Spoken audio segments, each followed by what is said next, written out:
Tonight on NewsLink Indiana, we'll have the latest on what officials are saying is the highest missile launch North Korea has launched. Plus, another university is making major decisions about Greek life.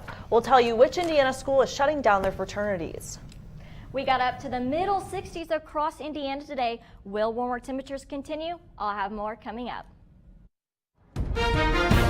From Ball State Unified Media, this is NewsLink Indiana. And good evening, welcome to NewsLink Indiana. I'm Tanner Holbrook. And I'm Bree Isom. Thanks for joining us. We begin tonight with news out of North Korea. Officials are saying the missile launch today was the highest of all the country's attempts, Bree. Brian Todd has the story in Washington. North Korea's provocative test, the first of its kind since September, shows Kim Jong-un has reignited his ambitious weapons program.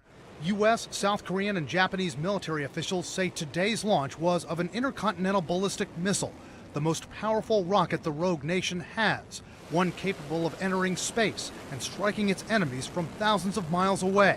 Sources say it flew east off the North Korean coast and was in the air for about 50 minutes. It traveled about 620 miles, reaching a higher altitude than Kim Jong-un's major ICBM test in July, and splashed down inside Japan's exclusive economic zone, the waters off Japan's coasts where it has the right to fish and explore. They're reminding the United States, they're reminding Japan that they have been quite earnest in increasing the range and the capabilities and characteristics of their missile force. Kim's regime has tested missiles this year at a furious pace. This makes 23 missiles launched in 16 tests since February. But the North Koreans had been fairly quiet recently, not testing a missile in more than 2 months. So why now? This could be a reaction to political events like being put on the U.S. List of terror sponsors or other recent condemnations of North Korea. It could be shaping ahead of the Winter Olympics in South Korea this winter. Probably more likely it's just part of North Korea's ongoing missile program and their development of missiles that ultimately will be able to strike North America.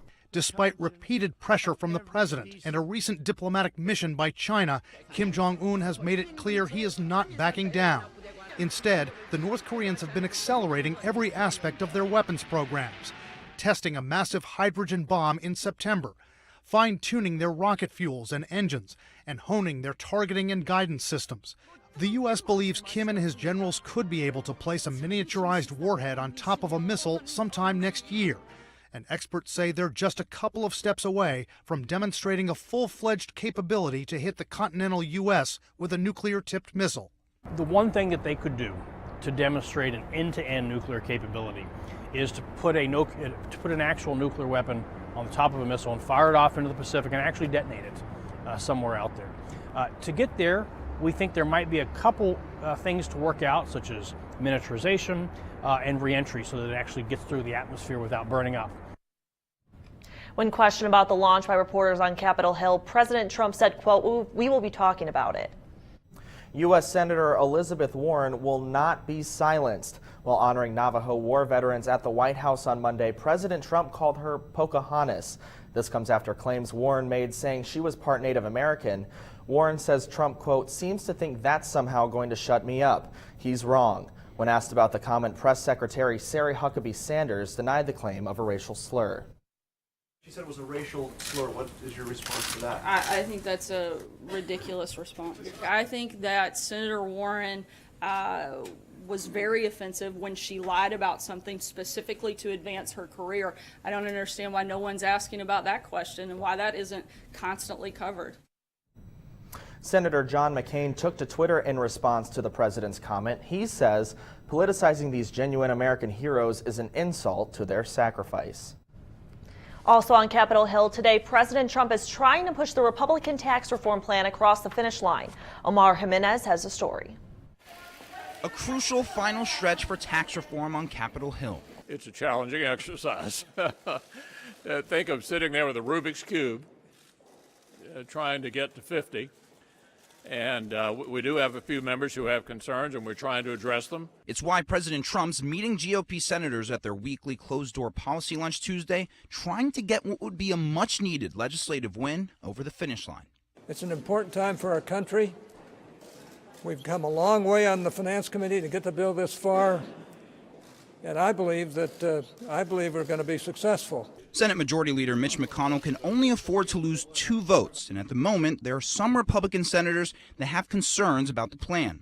For example, Senator Bob Corker of Tennessee has expressed concerns about increased deficits this plan would create, but has indicated he will likely vote for the plan.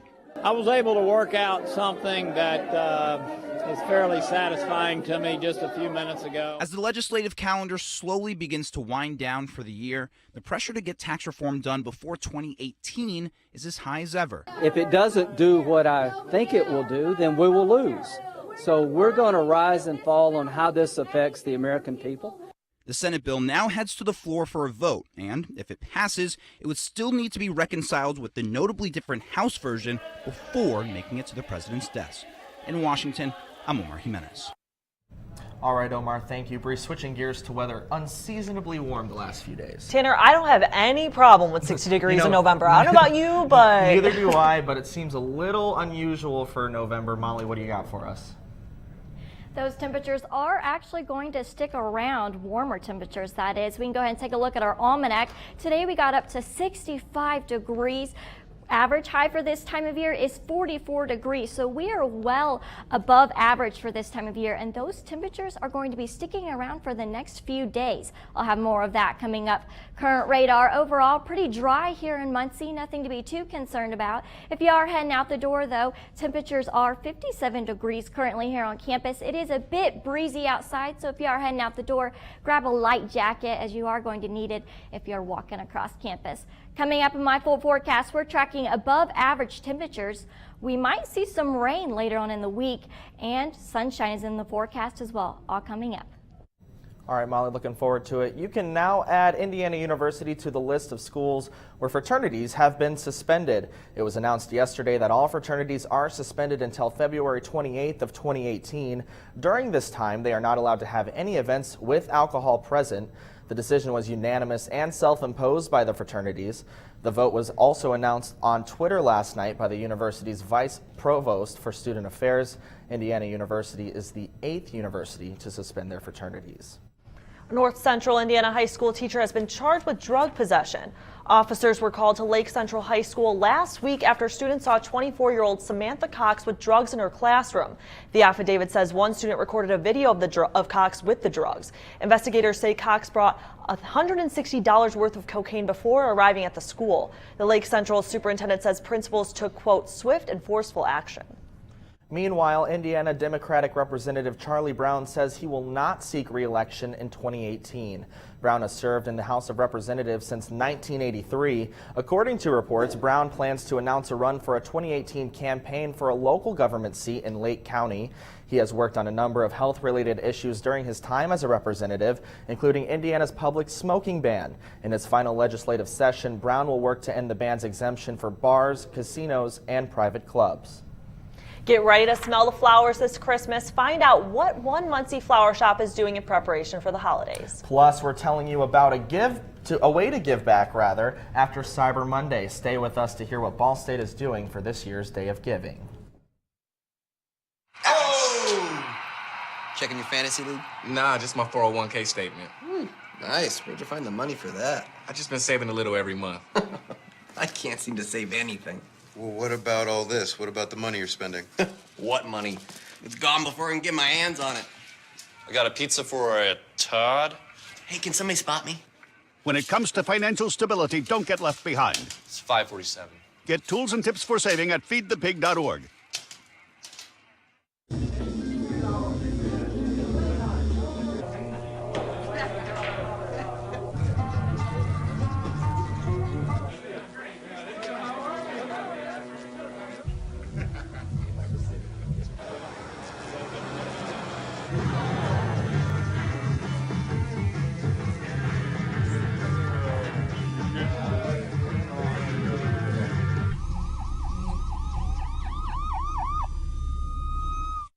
So I've come up with the family emergency plan. Great. What is it? It's difficult to talk about, so I'm not telling you. How will we know what to do? You won't. I'm so glad I won't have to remember anything. And me too. Thanks for this, sweetie. Talk to your kids about who to call, where to meet, what to pack. Visit ready.gov/kids for tips and information. So, I just moved in with this family, and it's embarrassing. The little one, he likes to go outside and crawl around in the giant litter box. I don't know what he's doing. I mean, I was born and I knew how to use the litter box. Look at that! That's disgusting! Oh, poop already! You're making me nervous. Oh, okay, I can't look at this anymore. I really hope he grows out of this, for his sake. Welcome back. One downtown Muncie business has been busy helping customers decorate for the holiday season.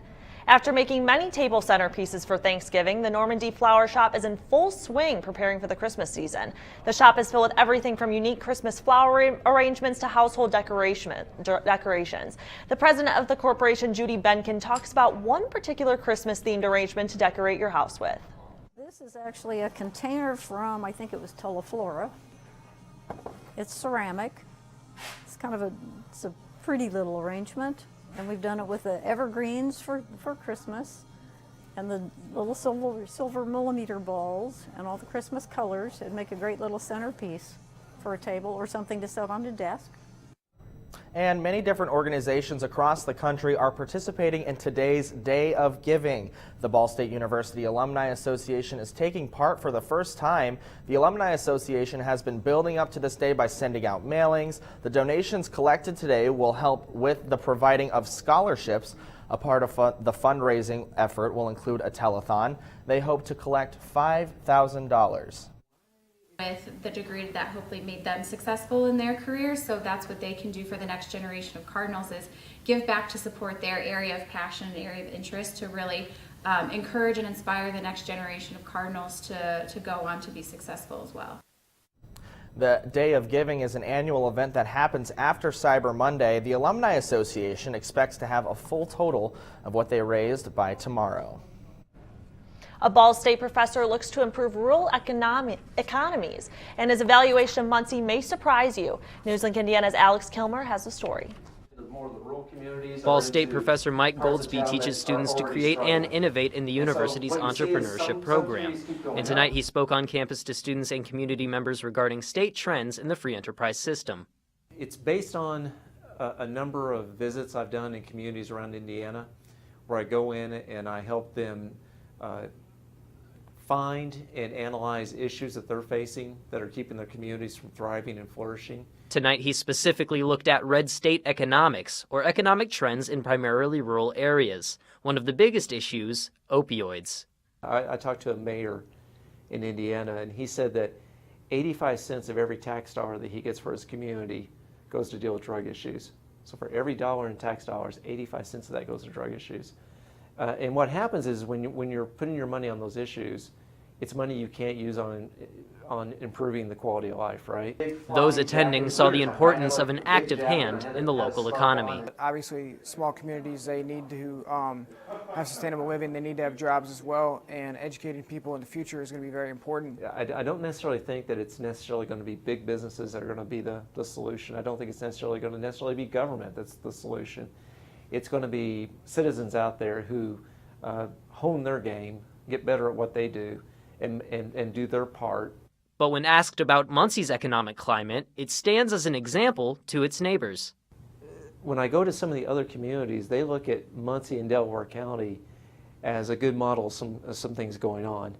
A lot of the basic things like bike paths are really nice additions. Well, to be honest, it's the little things that make it happen. It's every little step like that happens that makes it better and better. And then it eventually, the culture, the feel there changes. It is up to each member of the community to contribute to that change for the better. Yeah, it is the little things. And as I said, it's people, everybody doing their little part to do their little thing that over time creates a better place to live. In Muncie, Alex Kilmer, NewsLink, Indiana. Goldsby plans to help Muncie continue to grow and inspire. Molly, what do you have for us coming up in weather? Well, if you are heading out the door tomorrow, it's going to be a beautiful day. Warmer temperatures are in store. I'll have more and breakdown rain chances coming up. Can you help me with this? My new dad teaches me all kinds of stuff. Sure. He helps me with homework. That would be 3.6795. Thanks. Yep. He helps me with my decision making. I wouldn't use this one. Ever. And he's even teaching me how to drive. And that's why cars have bumpers. I'm learning so much. You don't have to be perfect to be a perfect parent. Thousands of kids in foster care will take you just as you are.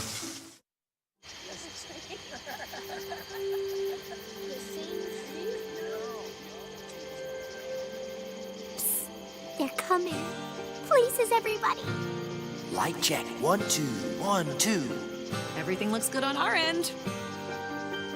And lights. Come alive with the forest.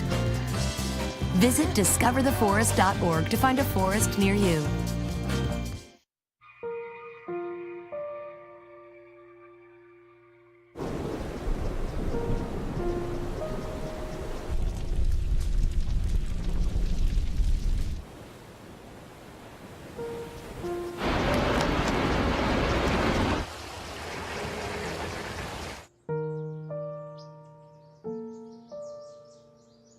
Don't wait. Communicate. Make your emergency plan today.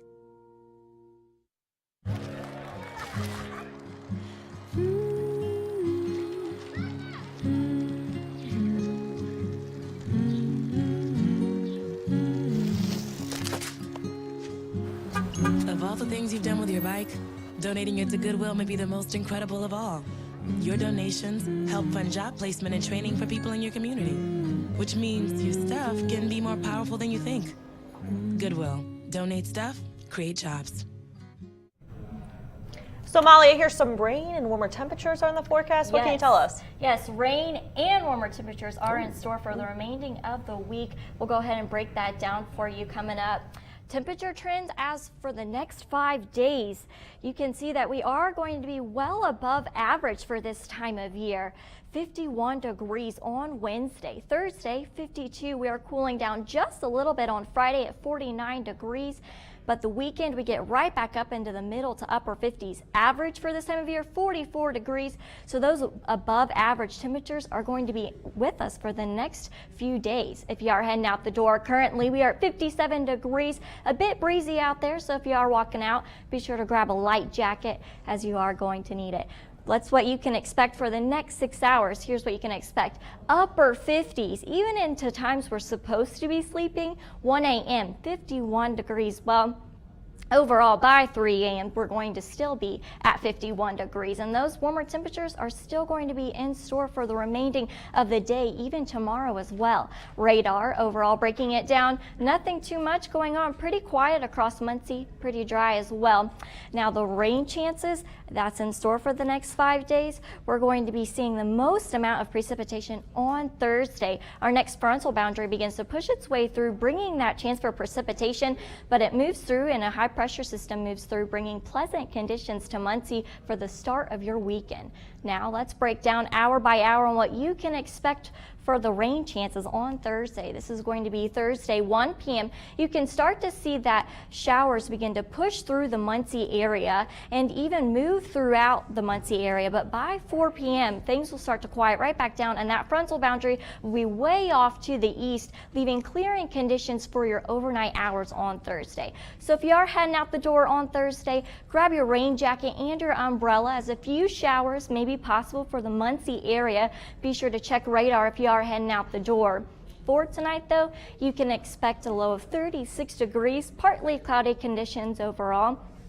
For tomorrow, it's going to be another beautiful day. So if you have the opportunity, be sure to get outside and enjoy the outdoors. 9 a.m., 40 degrees. By lunchtime, warming up just a little bit at 48 degrees. And by 5, 50 degrees. Once again, above average temperatures will continue. And even into the next 7 days, this is what you can expect. Thursday, you start to see that frontal boundary move through with that precipitation beginning to come through. Friday, we cool down just a little bit at 49 degrees. degrees. By the weekend, though, we get up into the middle to upper 50s with partly cloudy conditions, but rain returns on Monday with a 40% chance and highs once again in the upper 50s. All right, well, thank you so much, Molly. All right, so Andrew, what's going on in sports? Well, we've got Ball State's men's basketball team returning home for a game against Oakland City tonight. We'll let you know how that went and take a look at Yorktown boys hoops as well, right here after the break. Here's to the things that can keep us safe. Those we use all the time with hardly a thought. Those that are silently standing by to save our lives. And now, those that we carry with us everywhere we go. Many mobile devices will now bring you wireless emergency alerts, real-time information directly from local sources you know and trust. With the unique sound and vibration, you'll be in the know wherever you are.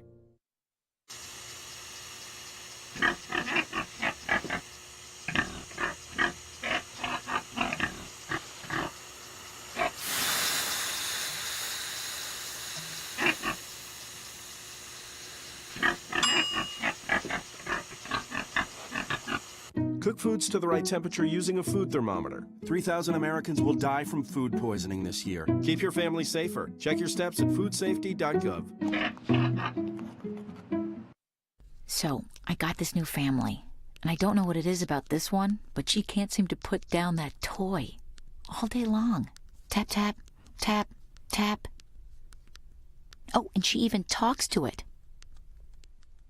She talks to that more than she talks to him. What's up, bro? Nice shirt. Who's she talking to? Her mom? She talks to her mom a lot. You wanted to be a teacher when you were little, but things changed. Teaching didn't seem that cool anymore, so you decided to become something else. But what would your 12-year-old self say? Amazing things are happening in teaching, so it's time to put it back on your list. Don't try to convince yourself otherwise. You had it right the first time.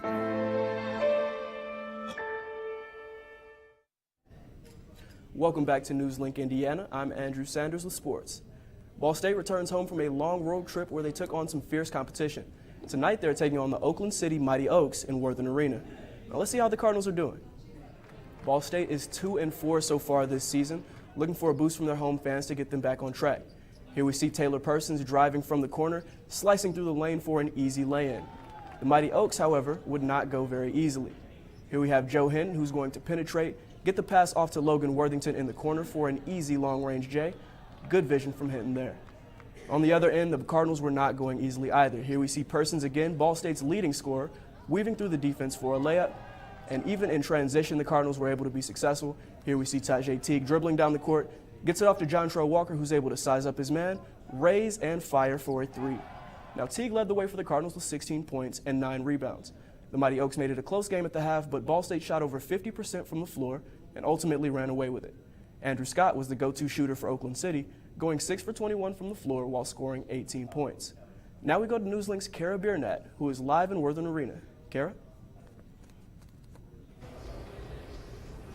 The Ball State men's basketball team did get the win over Oakland City tonight as they outscored them 81-57. However, just as often expected. Although they did come out with an only 15-2 lead, they did struggle a little bit on the defense. And, we talked to Coach Whitford earlier this week, and he said that he wanted to see improvement in his defense. He wanted to see him locked down and not allow a lot of points.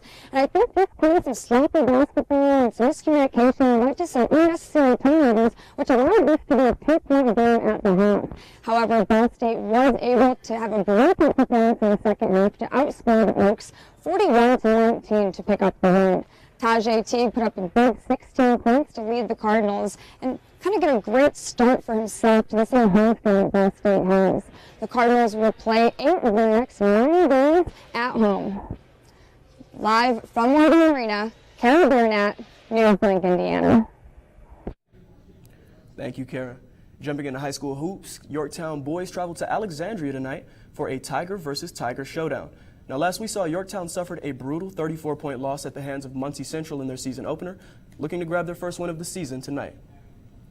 The Yorktown Tigers would jump to an early lead here in the first quarter, and the points in the paint were a big factor in Yorktown's scoring, with over 50% of those points being scored were within 10 feet of the hoop.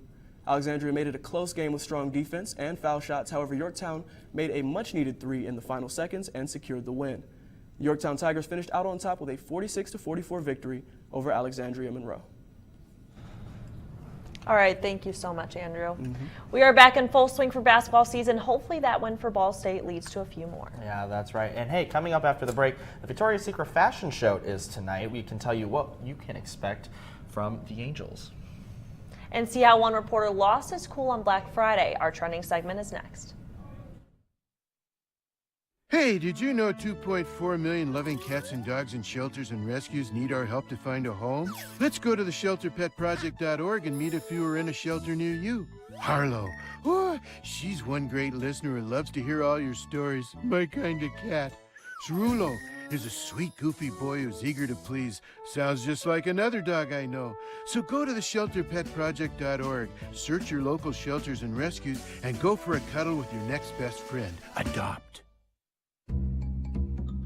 Sure, I look cute now, but when my owner lost his job, it was rough.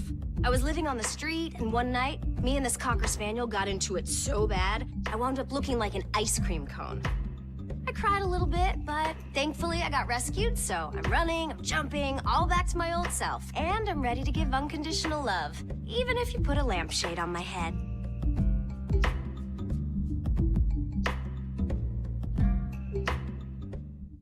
There's one thing you can never have sex without. It's not something you buy. Or something you take. In fact, there's only one way to get it. It has to be given to you, freely. It's consent. Because sex without it isn't sex. It's rape. Consent. If you don't get it, you don't get it. It's on us to stop sexual assault. Learn how and take the pledge at itsonus.org.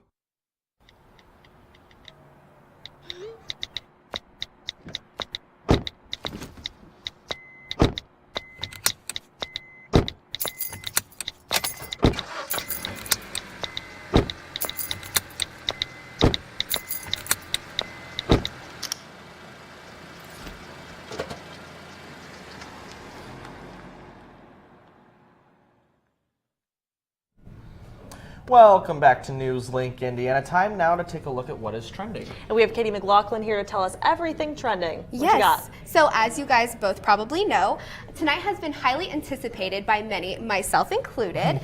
The Victoria's Secret fashion show will finally be aired after being filmed on November 20th. After 4 months of preparation, we finally get to see the Angels take the runway in Shanghai. You will be sure to see some OG Angels like Adriana Lima, Candace Swanepoel, and Lily Aldridge wearing one-of-a-kind looks by Balmain designer Brian Atwood.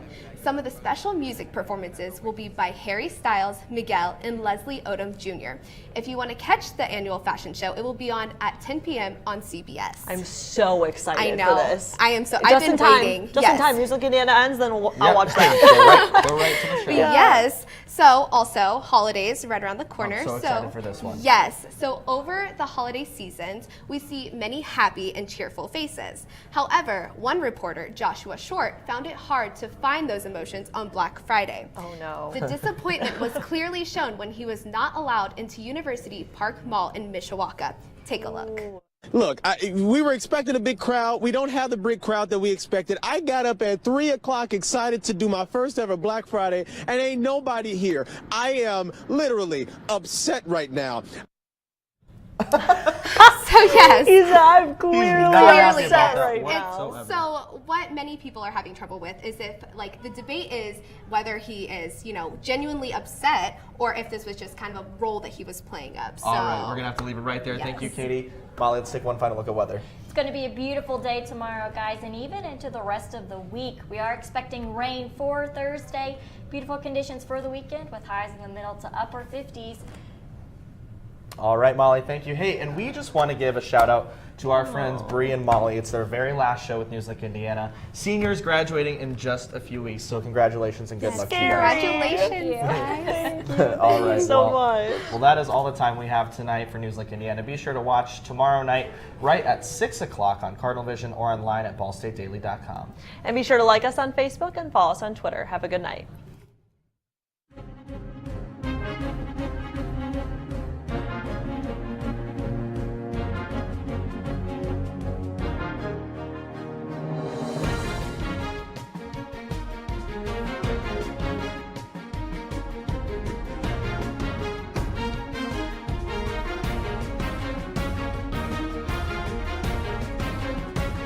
You've been watching NewsLink Indiana in high definition.